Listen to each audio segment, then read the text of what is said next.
자, 이어서 뉴욕 현지 연결해서 자세한 내용들 알아보겠습니다. 김한희 특파원, 안녕하십니까? 네, 안녕하세요. 네. 자, 뉴욕 증시가 상승 랠리를 계속해서 이어가고 있습니다. 현지 분위기는 어땠습니까? 네, 뉴욕 주식시장 3대 지수가 오름세를 지속하며 5거래일 연속 상승 기록을 세웠습니다. 특히 S&P 500과 나스닥 지수는 지난 8일 이후 8거래일 연속 상승세를 이어갔습니다. 뉴욕 증권거래소에서 다우존스 30산업평균 지수는 전 거래일 대비 0.58% 상승한 4896.53의 거래를 마쳤습니다. S&P 500 지수도 0.97% 오른 5608.25를, 나스닥 지수는 1.39% 상승한 17,876.77의 거래를 마쳤습니다.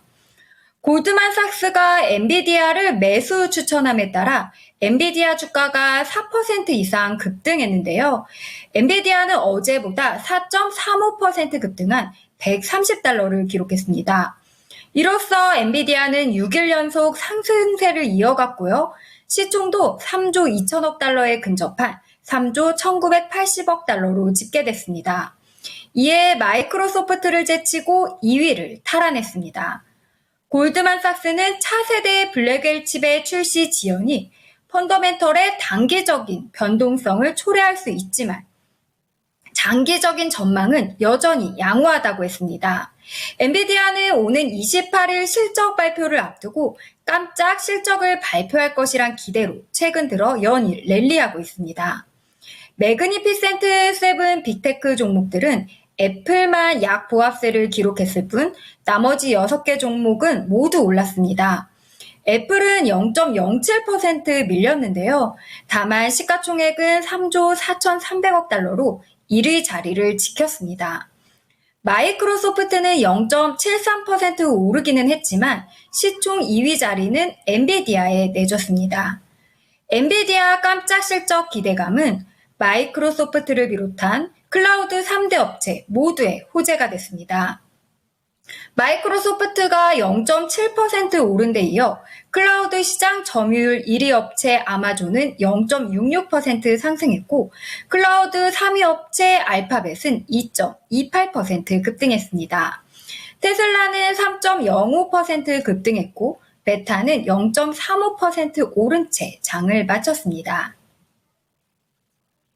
네, 이렇게 상승 랠리의 바탕에는 아무래도 이번 주 잭슨홀 미팅이 가장 키워드가 되지 않을까 좀 이런 생각이 들고 있고요. 최근에도 말씀을 많이 해주셨겠지만 이 경제 지표도 계속 약간은 좀 혼재되는 흐름으로 나오고 있기 때문에 잭슨홀 미팅 앞둔 상황에서 과연 시장에서는 이런 걸 어떻게 판단할까 많이들 궁금해하실 것 같습니다. 어떻습니까? 네, 오늘 특별한 재료가 없음에도 불구하고 최근 미국 경제가 강한 회복세를 보이고 있다는 평가가 계속 투심을 끌어올리는 분위기입니다. 미국 경제의 3분의 1을 차지하는 소비는 탄탄했고 고용시장도 완만한 둔화세를 이어가고 있어서인데요. 급격한 경기 침체 우려가 없어지면 기업들이 계속 이익을 낼 것이고 주가도 이를 뒷받침할 것이라는 기대감이 강화된 겁니다. 월가는 연준이 9월 FOMC에서 피벗을 시작하고 0.25%포인트씩 점진적으로 금리를 인하할 것이라고 보고 있습니다. 패드워치에 따르면 9월 0.25%포인트 인하 가능성을 77.5% 반영 중입니다. 이달 초 실업률 상승으로 경기 침체 우려가 확산되며 80%로 급등했던 0.5%포인트 인하 가능성은 현재 22.5%까지 내려간 거죠. USB 프라이빗 웨ल्스 매니지먼트의 그렉 마커스는 시장은 이달 초 과장됐던 경기 침체 공포에서 거의 완전히 회복됐다고 했습니다. 다만 올해 남은 기간 동안 변동성은 여전히 높을 것이라고 예상했는데요. 앞으로 나올 지표들에 따라 침체 논란이 다시 고조되면 시장 변동성도 커질 수 있다고 지적한 겁니다. 실제로 오늘 노동시장에 유의미한 균열이 형성되고 있을 수 있음을 시사하는 조사 결과가 나왔었는데요. 오늘 뉴욕 연은은 미국인 근로자의 고용 불안 우려가 커졌다는 조사 결과를 내놨습니다. 뉴욕 연은이 공개한 7월 SC 노동시장 조사에 따르면 4개월 내 실직을 의미하는 평균 실업자 전환 가능성은 4.4%를 기록했습니다. 1년 전 3.9%에서 상승한 수준이자 지난 2014년 이후 최고치인데요. 지난 4주 동안 일자리를 찾고 있다고 밝힌 근로자 비율도 1년 전 19.4%에서 역대 최고치인 28.4%로 상승했습니다.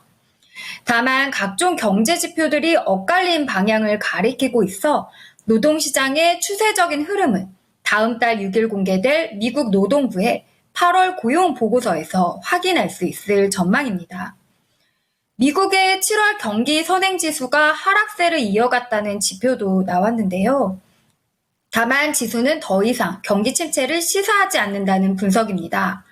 미국 경제분석기관 컨퍼런스 보드는 지난 7월 미국의 경기 선행지수가 전월 대비 0.6% 하락한 100.4를 기록했다고 발표했는데 올해 1월부터 7월까지 6개월간 경기 선행지수는 2.1% 하락했습니다.